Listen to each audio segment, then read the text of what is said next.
Olá, tudo bem? Então, seja bem-vindo ao nosso pré-prova aí do Enem, o Exame Nacional aí do Ensino Médio. Bem-vindo a esse momento tão importante, né? Tão trabalhado, aguardado durante todo o ano. É uma prova única, que essa prova, então, lembrando que ela inicia aqui no dia 9, né, do 11, 9 de novembro, e aí essa é a prova que tu vai ter aí as linguagens, né, e as ciências humanas. 45 questões em cada uma das provas, e mais a prova de redação para você fazer.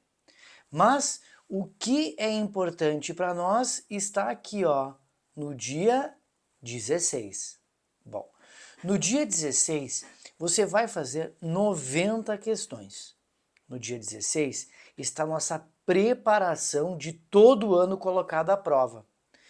No dia 16 nós vamos fazer uma prova espetacular, onde as ciências da natureza será dividida aqui em 45 questões, onde, se eu pensar mais ou menos de forma igualitária, 15 de química, 15 de física, mas as mais legais de todas, as 15 de biologia. Claro que entre elas vão ter as questões que são interdisciplinares, né? Bioquímica, biofísica, fisicoquímica, tu vai ter essas questões que estão interdisciplinares, tá? Mas ainda tu vai ter que te deter a mais 45 questões de matemática, ok? Então aqui eu vou abordar contigo nessa prova, nesse pré-prova, quais são os possíveis assuntos que podem vir a ser trabalhados.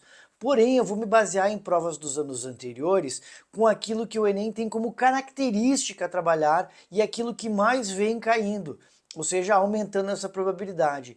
A gente foi pego no Enem do ano passado com alguns temas que foram uma surpresa, que nunca tinham caído na prova. Enfim, mas aqui eu vou tentar tratar os assuntos que mais caem e como eles podem aparecer na prova do Enem. Mas antes, quero fazer uma análise sobre quais são os principais conteúdos que caíram desde a prova de 2009 e também o nível de dificuldade em questões fáceis, médias e difíceis para você já ir se preparando. Tá bom? Então, vem comigo, pega teu lápis, pega tua caneta, tua borracha, e junto com esse material que está em PDF aí, você vai acompanhar esse pré-prova, ok? Vem comigo e vamos lá.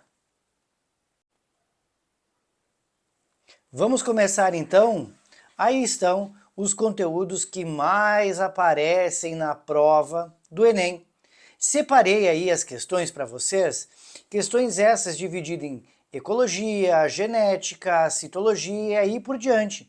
E a gente vai entender o que essa prova gosta de cobrar, tá? Quais são os conteúdos dentro da biologia que mais caem? E o que a gente já percebe aqui?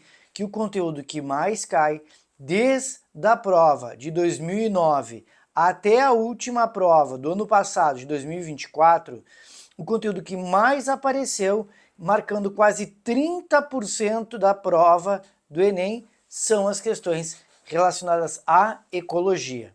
Então veja que a ecologia ela sempre está marcando um grande volume de questões, mas desde a pandemia, 2020 foi um absurdo, aqui nós tivemos 7 questões em 17 aqui de ecologia, muita questão de impacto ambiental. Depois 2021 se manteve, mas depois começou a cair, ó. Claro que teve uma distribuição melhor de alguns conteúdos aí. Então, ecologia, tu tem que com esse conteúdo aí muito bem estudado para a prova do Enem. Agora, dois conteúdos que se chocam aqui, na verdade três, tá? Que ficam numa média, mas aqui, ó, citologia, fisiologia humana e genética. Veja, as três disciplinas aqui muito próximas. Dentro de genética, eu quero que esteja bem claro que eu coloquei não só a genética mendeliana aqui dentro, mas também aquelas questões que envolvem ácidos nucleicos, a citogenética, bem como o dogma central da biologia molecular e as questões que envolvem biotecnologia. Por isso que essa média aqui ela é alta. Tá? São muitos assuntos genéticos comentados aqui dentro, tudo aquilo que envolve DNA e RNA, bem como a sua expressão. Então isso aparece bastante, principalmente condições de biotecnologia e ácidos nucleicos. Citologia também aparece bastante na prova, então é um conteúdo que eu tenho que estudar bastante. Função de organelas, bioquímica celular, bioenergética, são conteúdos que tem que cuidar. Osmose, né, com o princípio de conservação dos alimentos, aí por diante. Fisiologia humana. Toda a prova, pode perceber, ó, toda a prova tem fisiologia humana. Ó, só 2012 que não teve, tá? Mas toda a prova tem fisiologia humana. E veja, nos últimos anos caem assim, ó, 2 questões, 3, 2. Então, eu posso esperar dessa prova aí até 3 questões de fisiologia humana, tá? Claro que nós temos que esperar em seguida, ó, as questões que falam sobre parasitismos, viroses, bacterioses, protozooses. Então aí pode ser trabalhado conteúdos dentro das atualidades. Mas detalhe, dificilmente essas questões aí elas vão colocar em xeque o porquê que elas estão acontecendo, mas sim a prevenção delas e o que fazer para diminuir esses casos. O que aconteceu lá atrás que aumentou os índices, tudo bem? Não o que está acontecendo na atualidade, assim, propriamente dito. Por que está aumentando os casos de dengue? Enfim, só um exemplo aqui, tá?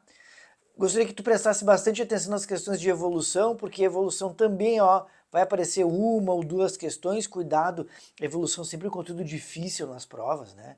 E depois seguido a zoologia, a botânica, que não deve ser questões difíceis aqui dentro, tá? Média para fácil. E por fim, a histologia, né? Cuidado que a histologia ela pode aparecer junto com a fisiologia humana, ok? Que pouco cai, classificação dos seres vivos e origem da vida, não estou dizendo que não vai cair. Tá? Agora eu vou fazer uma análise para vocês quanto ao nível de dificuldade. Então, dando uma sequência na nossa análise aqui, quero que vocês reparem nesse gráfico de pizza que eu fiz aqui, de acordo com a régua da TRI. Bom, eu separei aqui embaixo, desde a prova de 2009, aquelas questões que eu julgo elas serem fáceis, médias, difíceis, com o volume de conteúdo que cai em cada questão, o número de competências e habilidades que são trabalhadas em cada uma delas. Quanto maiores forem as exigências, mais difíceis são as questões. Então, o que a gente percebe?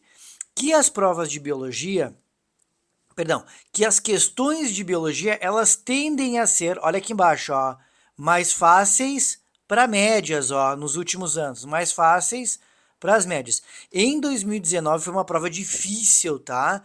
Foi quando começou a aumentar o nível de dificuldade da prova. Mas a gente teve anos como 2016, ó, que a gente não teve questões difíceis aqui. A prova sempre oscilou até 2018 ali, ó, uma prova que tinha uma questão difícil, assim por diante, tá? Então, desde 2009, as questões fáceis são aquelas que têm maior volume, quase 60% da prova, dentro das que se eu dividir, né, 15 de química, 15 de física e 15 de biologia, eu estou pensando que as questões de biologia, elas somam aí uns 60% de questões que são fáceis.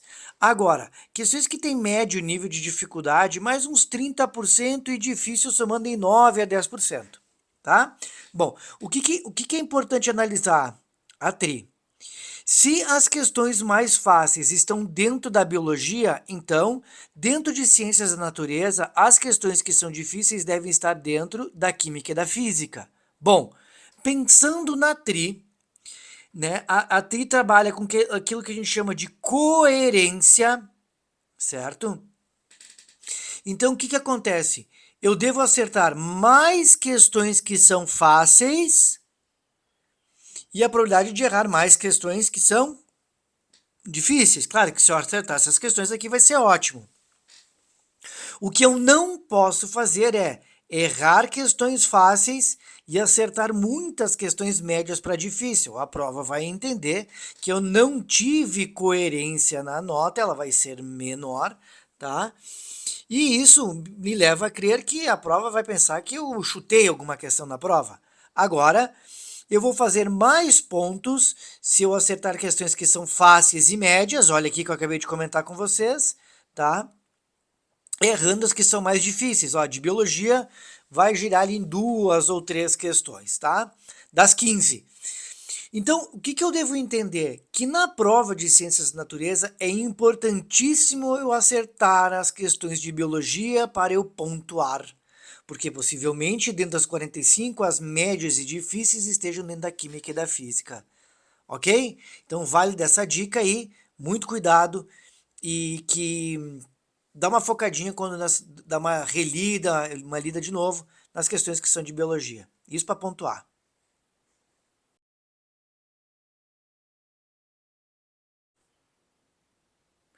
Então vamos começar aí com o nosso primeiro assunto, né? O nosso primeiro assunto aí, que é a chamada ecologia. Ecologia que representa 29,6, ou seja, 30% aí das questões de ecologia nas provas do Enem. Então, o que a gente pode esperar que o Enem traga de ecologia para a prova desse ano? Vamos lá. Então, eu vou dar a dica para vocês aqui de começar revisando a parte que fala sobre os níveis tróficos, de quem é produtor, quem é consumidor, né, os decompositores e a transferência de energia. Lembrando que a transferência de energia ela vai diminuindo ao longo da teia ou cadeia alimentar porque ela vai sendo consumida pelas atividades vitais dos organismos, tá? A energia sempre é cíclica. Depois, um conteúdo que a prova do Enem adora, as relações ecológicas. Vai ano, volta ano, o Enem cobra, gosta das relações ecológicas. Algumas delas caem mais do que as outras, por exemplo, sociedade, mutualismo, protocooperação, mas se tem uma relação ecológica que o Enem adora é o chamado predatismo, tá?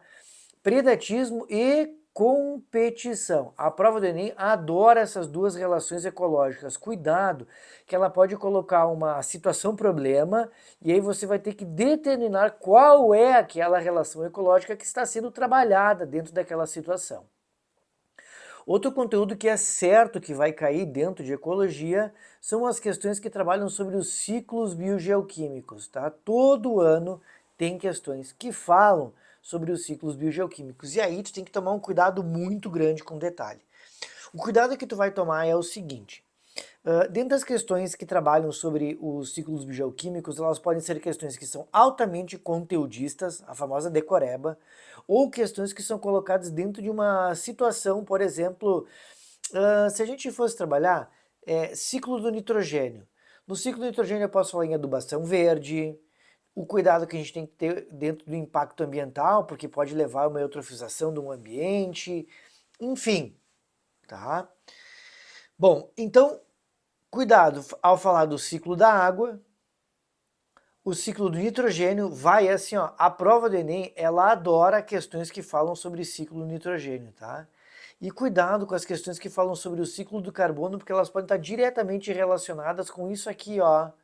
Ciclo do carbono está relacionado com efeito estufa, os princípios de urbanização, eutrofização dos ambientes, bioacumulação, tudo isso aí pode estar ligado ao ciclo do nitrogênio, tá? As relações de desmatamento, enfim. O que é importante tu revisar também que a prova do Enem vai trabalhar, vai estar na prova isso aí, tá? As questões que levam em consideração o chamado impacto ambiental. Então cuidado com as questões que falam sobre, por exemplo, bioacumulação, tá? A condição dos chamados, vamos lembrar deles aqui, ó, por exemplo, tá? Os microplásticos. Porque vem sendo muito trabalhadas as questões que falam sobre microplásticos, sobre os biocidas, tá? Os biocidas, né? Os biocidas que são nematicidas, inseticidas, todos esses biocidas, tá? Bom, então tudo isso a gente tem que tomar um cuidado bem grande. Claro que dentro das questões que falam sobre impacto ambiental, lembrar, né, o uso desses agrotóxicos aqui, que são os biocidas, as queimadas que intensificam o ciclo do carbono e intensificam o efeito estufa também, a condição do que acontece com o meio ambiente quando a gente tem uma espécie que ela é invasora, enfim, tá? Elas podem se tornar pragas, enfim, o que isso gera no impacto do ambiente, tá? Então, essas são as dicas das questões que podem trabalhar dentro da ecologia, tá? Que podem ser trabalhadas dentro de ecologia. Ecologia é um conteúdo obrigatório na tua revisão. Genética. Genética é outro assunto que é muito trabalhado pela prova do Enem. O Enem gosta, então, das questões trabalhadas em genética. Só que eu quero que tu perceba o seguinte. Aqui dentro eu coloquei questões que mais caem em relação à genética, como, por exemplo, aquelas que levam em condição o DNA e o RNA, bem como a sua expressão através dos ácidos nucleicos, e questões de técnicas onde se valem do DNA e do RNA, ou seja, a biotecnologia. Pouco cai sobre questões que abordam a genética mendeliana, ela cai menos, a genética mendeliana, e a questão dos cromossomos sexuais, tá? Então, o que é importante tu revisar aqui dentro, tá? Ácidos nucleicos. O que diferencia DNA e RNA?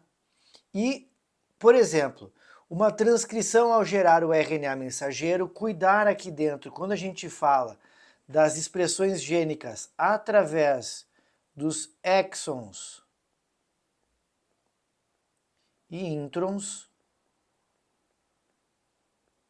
tá? Que aí tu vai poder traduzir através do chamado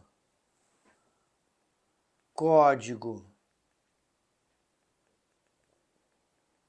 genético, que é a tabela dos códons do RNA mensageiro, né? Claro, produzido a partir de um DNA, como que eles se expressam, né? Essas questões aí. Bom, então, como que elas expressam as questões de fenótipo para uma tradução? E como que isso aí pode ser influenciado? Bom, ele pode ser influenciado, essas expressões fenotípicas, a partir das técnicas de biotecnologia, visando aqui a técnica do DNA recombinante, quando a gente recombina um DNA de interesse que foi amplificado via um chamado, por exemplo, PCR, né, que é uma reação em cadeia da polimerase, onde tu clona um gene e faz muitas cópias, aí tu recombina ele em outro organismo, criando, por exemplo, um transgênico, enfim. Um ponto importante, tá? Que eu acho que a prova do Enem, ela já trouxe em provas de segunda aplicação a análise de eletroforese, tá? Que são aqueles testes de paternidade, analisar as bandas, o que pode e o que não pode, enfim. Controle de pragas, né, dentro da biotecnologia também é importante. Um ponto importante também dentro da biotecnologia é a técnica do CRISPR, né, que é aquela técnica que faz a edição do genoma, né, trocando nucleotídeos, tá, para melhorar a condição genética de um organismo, ou modificar ela, a expressão dele.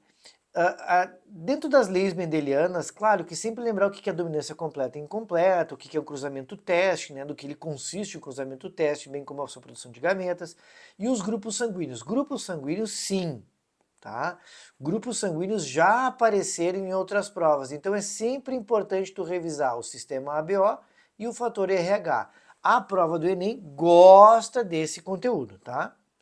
Na segunda lei de Mendel, se cair alguma coisa de herança quantitativa, mas não acredito que isso caia, tá? Bem como cromossomos sexuais, pode aparecer alguma coisa sobre daltonismo, hemofilia, e isso então são questões relacionadas à herança ligada ao sexo, tá bom? Então, genética é sempre um conteúdo importante, os que mais caem aqui dentro, ácidos nucleicos, biotecnologia, dentro das genéticas mendelianas, o sistema ABO, e se tiver alguma coisa e fator RH, e se tiver alguma coisa de segunda lei de Mendel aí, herança quantitativa, não acredito que epistasia caia alguma coisa, acho difícil cair, mas não impossível.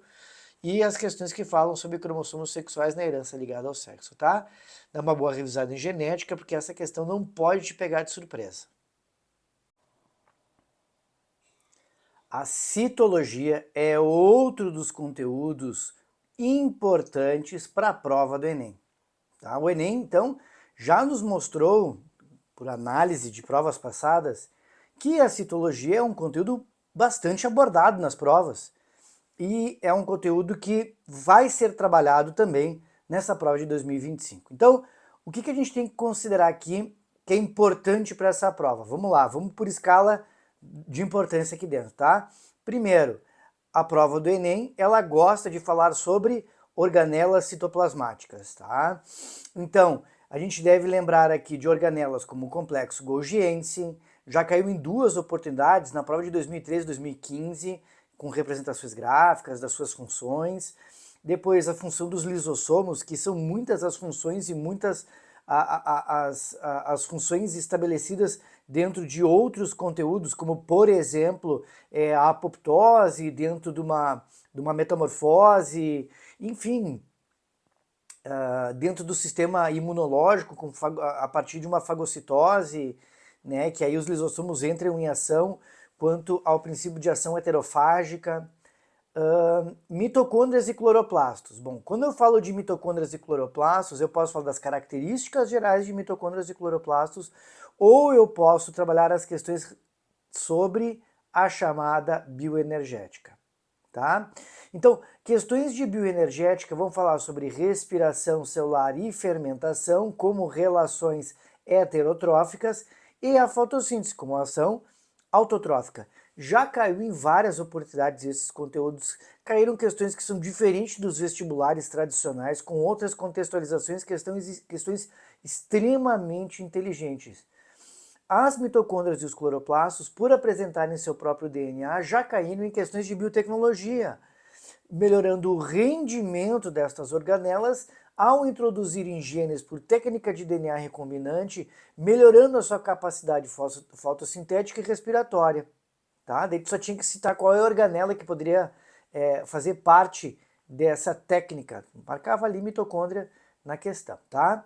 Bom, a partir daí nós temos algumas questões que podem vir a aparecer também. Então esses dois são os conteúdos que mais caem, função de organelas e bioenergética. Mas também é importante falar sobre osmose, porque osmose já caiu na prova e ela pode ser trabalhada em diferentes contextos. Como eu já comentei com vocês aqui nesse pré-prova, a conservação do alimento, experimentos comparando diferentes meios de concentração, seria hipotônico ou hipertônico, o que acontece com a célula, se ela absorve água, se ela perde água, hidrata ou desidrata, enfim.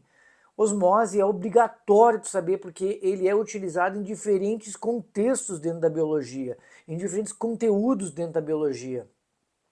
Dentro da zoologia, dentro da botânica, dentro do reino protista, tem que saber de osmose. Lembrando que ele trabalha com o fluxo de soluto, de solvente para o local onde ele está mais concentrado, onde tem mais soluto. Bom, porque a tendência é ele tentar diluir o meio. Depois, aí não apareceram questões conteudistas sobre a chamada divisão celular. Essa parece ser uma carta na manga da prova. Então, as diferentes fases da mitose e meiose, que caracteriza cada uma dessas fases, quanto ao contexto de diferença de cromossomos e cromátides nas diferentes fases da divisão celular. Tá? Quais são as células que fazem divisão celular, em que contexto elas fazem a divisão celular. Para finalizar, eu coloquei aqui questões que falam sobre bioquímica celular. Bom, isso já caiu nas outras provas, foram questões fáceis que falaram sobre proteínas. Tá? E são duas questões que elas aparecem até meio que próximas aqui. Uma questão é de 2013 e outra questão é de 2016. Mas essas questões elas podem voltar a aparecer na prova, porque a prova já mostrou que existe uma tendência de trabalhar esse tipo de conteúdo, tá? Então tu é obrigado a saber isso aí. Claro que dentro da bioquímica celular tu vai ter que saber de função de vitaminas, porque a função de sais minerais, porque vitaminas e sais minerais são compostos orgânicos e inorgânicos que são utilizados para ativar vias metabólicas ou como questão até estrutural, como por exemplo a matriz inorgânica do tecido ósseo, né, fosfato de cálcio. Ainda a gente pode trabalhar dentro da bioquímica celular os lipídios na condição da obesidade, enfim, isso já vem sendo trabalhado em algumas provas, como por exemplo a questão do emagrecimento utilizando medicações, né, para isso, e também e os problemas de saúde que isso pode provocar, né, no caso da obesidade, e também falando sobre carboidratos, né, os fontes de energia primária da célula, que não é a mais energética, mas é a primeira a ser utilizada. Então, quando tu for revisar os conteúdos, dá uma olhadinha com bastante carinho sobre citologia, principalmente nesses dois pontos que são muito trabalhados, a função de organelas e a bioenergética. Dois assuntos muito importantes para a prova do Enem, mas o principal deles está aqui, ó, a chamada fisiologia humana. Fisiologia humana é um conteúdo que praticamente está presente em todas as provas do Enem. O Enem gosta deste conteúdo. Mas por que eu coloquei junto com o assunto de histologia animal?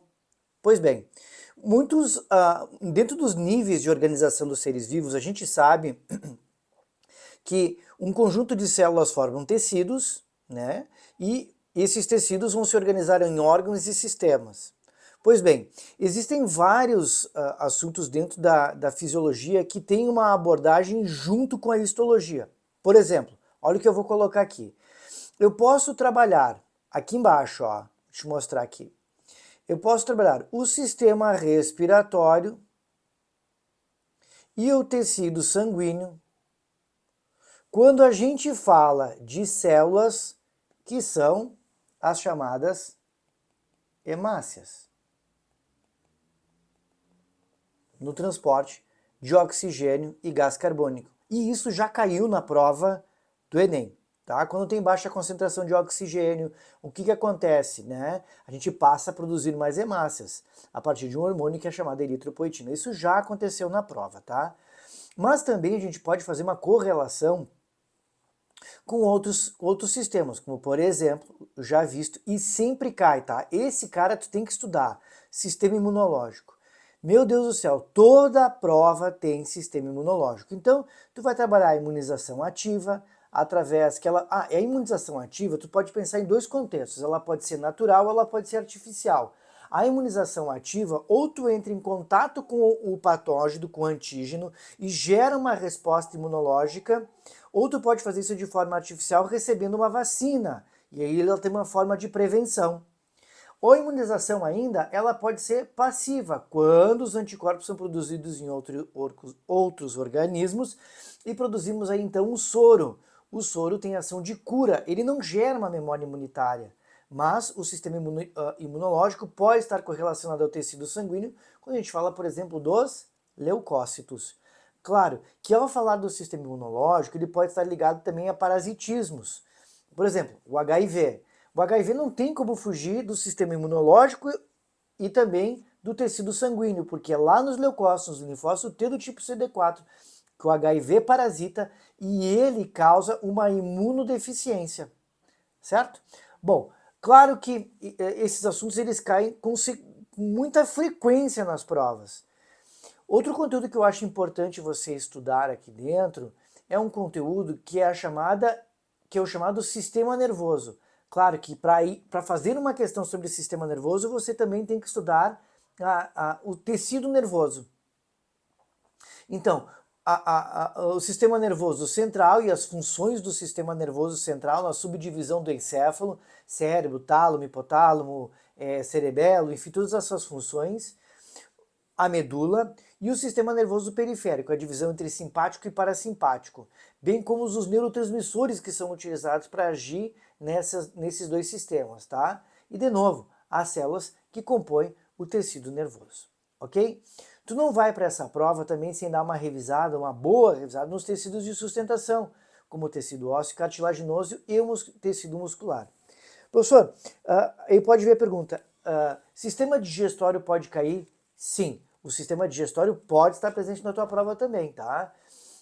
Esses são os sistemas que eu coloquei que mais caem nas provas.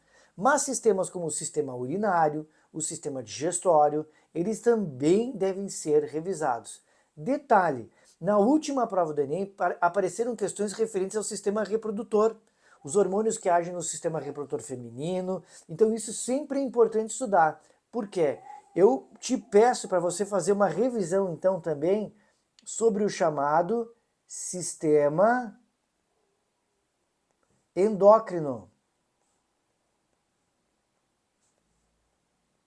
Sempre importante estudar as glândulas e os seus hormônios. Ok? As glândulas e os seus hormônios. E aí tu vai saber qual glândula produz tal hormônio, o que acontece quando esse hormônio está em excesso, o que acontece quando ele está em falta, tá? Lembra que a gente já caiu sobre diabetes insípidos na prova do Enem, tá? Provocava, qual é que era o sintoma? Tu ia marcar o quê? Desidratação. Então, essas questões hormonais, elas podem aparecer, até porque sistema nervoso e sistema endócrino trabalham dentro do chamado sistema integrado.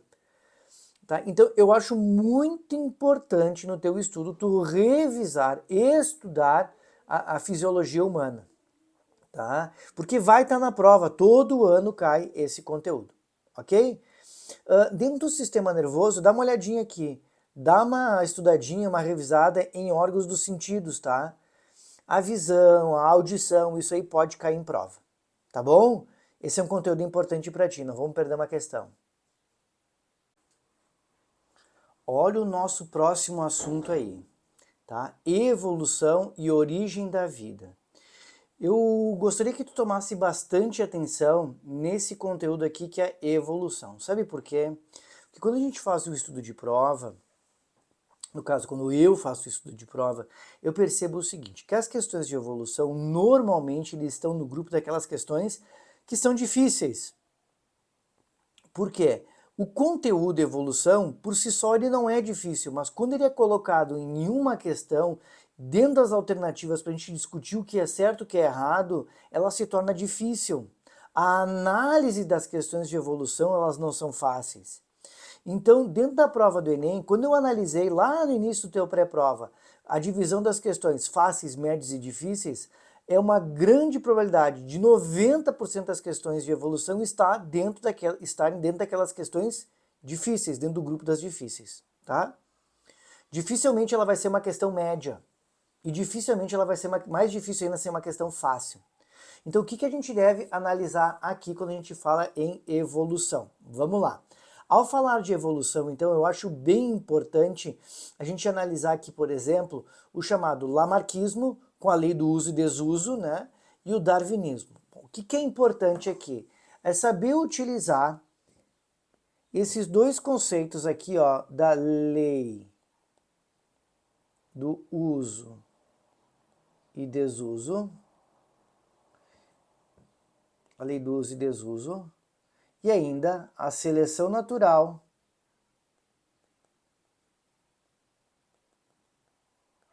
de Darwin, onde os dois tinham em comum o seguinte, eles não souberam explicar a transmissão das características aos seus descendentes. Darwin não soube explicar a origem da variabilidade, Darwin trouxe o princípio de ancestralidade. Lamarck, já com a lei do uso e desuso, lançou a ideia da transmissão dos caracteres adquiridos. Ele não sabia como as características dadas por pelo uso e desuso eram transmitidas aos descendentes. Enfim, qual é que é o detalhe importante que a prova do Enem pode utilizar aqui? Ele pode pegar lamarquismo e darwinismo e jogar dentro de contextos de atualidade, ou seja, os exemplos que a gente vê então nas atualidades, se é uma questão que pode ser trabalhada com darwinismo ou lamarquismo, tá? Bom, mas o que mais pode cair relacionado à evolução? Processos de especiação, tá? O que aumenta e diminui a variabilidade genética em uma população? Então, é muito comum aparecer nas provas, por exemplo, mutação. Tipos de mutação, euploidia, aneuploidia, os diferentes tipos de mutação já caíram, principalmente aquelas que são de aneuploidia, quando tem um aumento, diminuição do cromossomo presente em um genoma, tá? Então tudo isso pode aparecer na tua prova. Os diferentes tipos de seleção natural, se ela é estabilizadora, direcional, disruptiva, se ela é artificial. Deriva gênica, que não considera o valor adaptativo dos genes, uma recombinação, que é o crossing over ou a segregação independente dos gametas. Então tudo isso pode aparecer na tua prova, tá? Na especiação, muito cuidado com aqueles mecanismos pré-zigóticos e pós-zigóticos.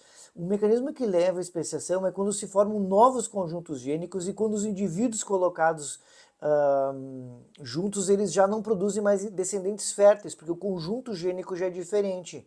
Olha só, a prova já trabalhou isso em outras oportunidades. Por exemplo, trabalhou com com indivíduos que eram canídeos, com cães. Então colocaram espécies diferentes de lobos ou cães, não me lembro bem ao certo, mas eles continuavam reproduzindo e deixando descendentes férteis, ou seja, não tinha acontecido o processo de especiação porque continuava com o fluxo gênico. Então, isso pode ser trabalhado na prova do Enem, não são questões fáceis de serem analisadas, mas eu tenho certeza que tu tem todas as competências para analisar isso e a habilidade para responder. Para finalizar essa parte do nosso pré-prova, origem da vida não cai muito. Na verdade, tem uma ou duas questões que caíram na prova dentro de todos esses anos de prova aí, tá? Então, o que é importante a gente ir para a prova é lembrar da diferença entre teoria de abiogênese e biogênese, lembrando que a origem da vida ela aparece como questões fáceis e médias, o que é muito bom para a gente pontuar na prova, tá?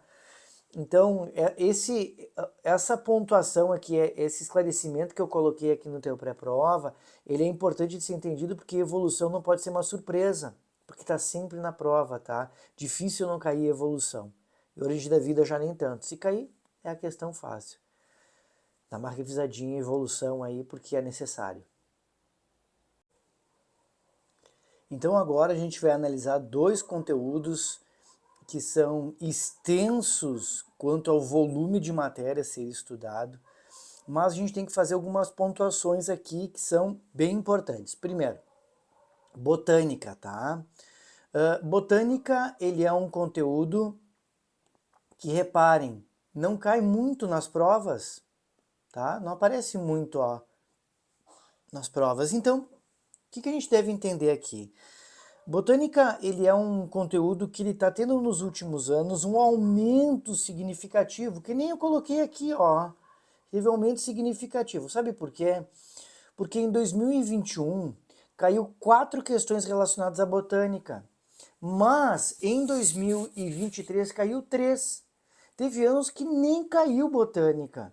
Então esse número aqui, ele só está expresso nesse valor em porcentagem por causa dos anos de 2001 e 2023. Porque a gente teve anos que, se tu reparar aí no gráfico que eu coloquei, que tem a tabela com o volume de questões por ano, tu vai ver que teve anos que a gente não teve botânica. Então nos últimos anos ele vem aparecendo de forma mais tímida, mas vem aparecendo. E até é curioso, porque botânica e zoologia são dois conteúdos que são o carro-chefe da disciplina de biologia. Porém, a prova do Enem trabalha menos esse tipo de assunto quando comparado a ecologia, genética, fisiologia, tá? Bom, então o que é importante tu dar uma boa revisada aqui em botânica? Essas adaptações a diferentes fatores do meio. O que acontece na adaptação de raiz, caule, folha a ambientes que tem pouca água, que tem muita água. Então essas adaptações são interessantes. Qual é que é o comportamento dos estômatos com pouca água, muita água, questões de luminosidade, concentração de gás carbônico, como isso afeta a fotossíntese? Dificilmente vão ter questões que são questões teóricas, que vão trabalhar diferentes tipos de fruto. Então esses tipos de questões são mais característicos de vestibulares tradicionais, pelo menos não apareceu ainda nesse tipo de prova. Mas o que eu acho interessante de ser analisado aqui, porque grupos botânicos não caíram ainda em prova do Enem, o que é característico de novo em vestibulares que são mais tradicionais. Bom, quanto à zoologia, a zoologia também não cai num volume muito grande de questões. Veja que aparece menos do que botânica. De novo, deixa eu te lembrar, botânica só elevou a sua porcentagem nas provas por causa do ano de 2021 e 2023, que nós tivemos mais questões de botânica. A gente soma aí 7 questões, né? Zoologia já não, tá? Zoologia, ela não aparece com uma frequência muito grande, com volume muito grande de questões. Mas qual é o detalhe que a gente tem aqui, tá? Zoologia, nesse último ano de 2024, nós tivemos 3 questões de zoo. Tá? Nós tivemos 3 questões. Olha só, até vou colocar aqui as de botânica, tá? 2021 e 2023.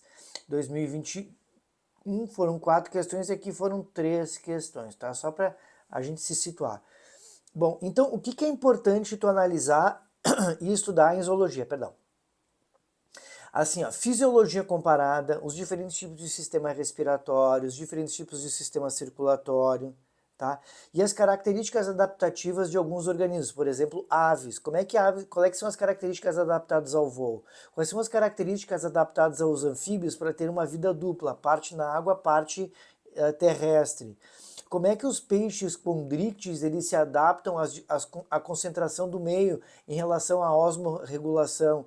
Enfim, essas características de adaptação aí, tá?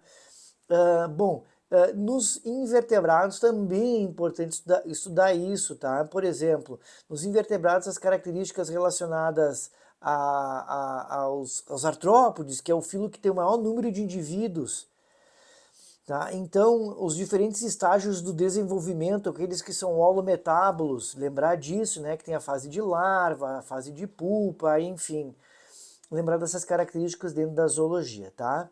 Bom, de novo, botânica e zoologia são 2 conteúdos extensos, tem muito conteúdo para estudar, mas tem caído pouco nas provas. De 2021 para cá tem aumentado o volume de questões. Não sei se isso vai representar uma constância nas próximas provas, mas é o que vem nos mostrando, tá?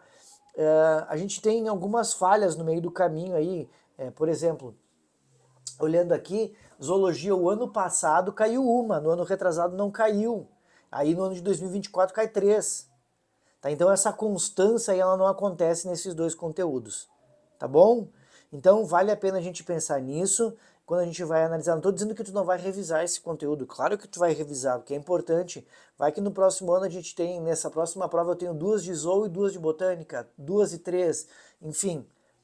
Pode cair na tua prova, tá? Porque vem caindo nos últimos anos, mas com número menor de questões.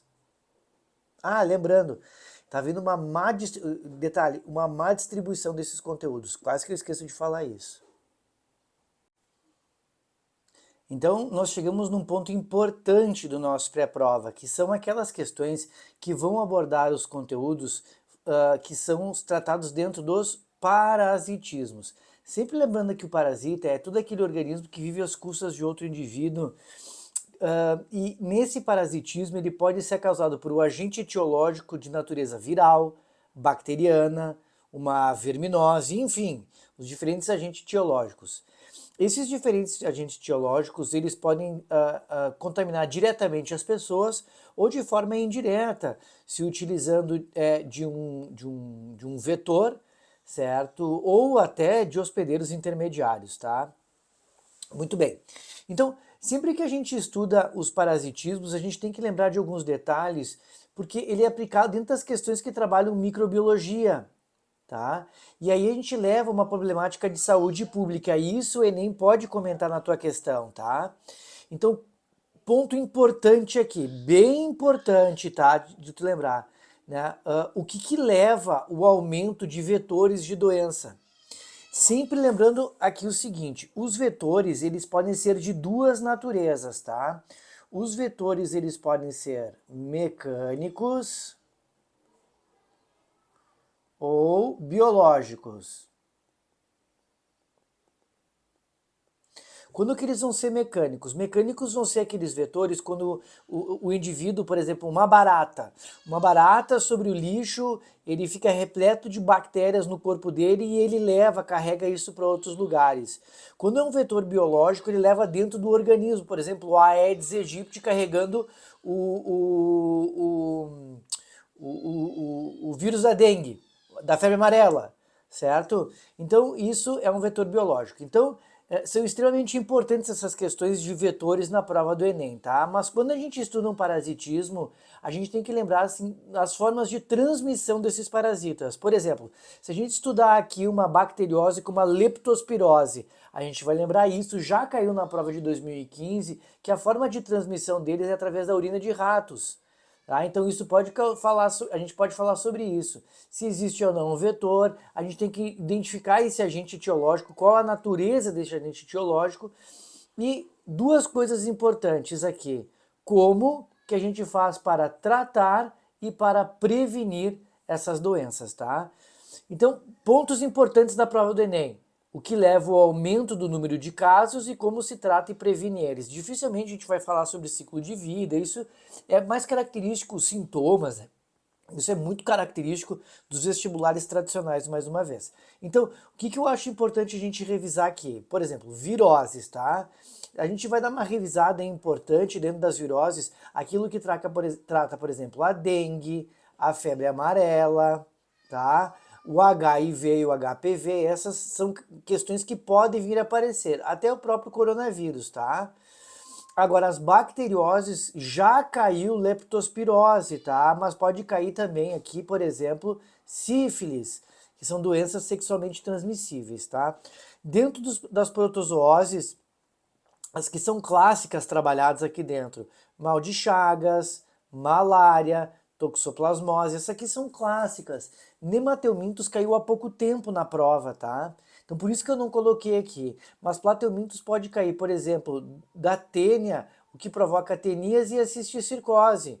A esquistossomose, né, das lagoas de coceira. Então, só quero fazer uma ressalva aqui, tá? Quando a gente fala na questão de vetores, vamos lembrar aqui, o Aedes aegypti, o que ele transmite? Dengue, Zika vírus, chikungunya, febre amarela, tá?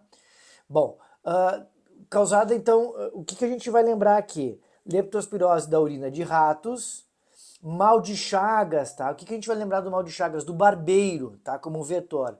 Malária, o mosquito anófeles. Na toxoplasmose, nós vamos lembrar das fezes de gatos. Se for leishmaniose, eu vou lembrar dos cães. A teníase, quem tem teníase é o hospedeiro definitivo. Então ele tem que ingerir a carne mal cozida com o cisto, com o cisticerco. Quem tem cisticircose tem que ingerir o ovo de forma acidental, ele se torna um hospedeiro intermediário.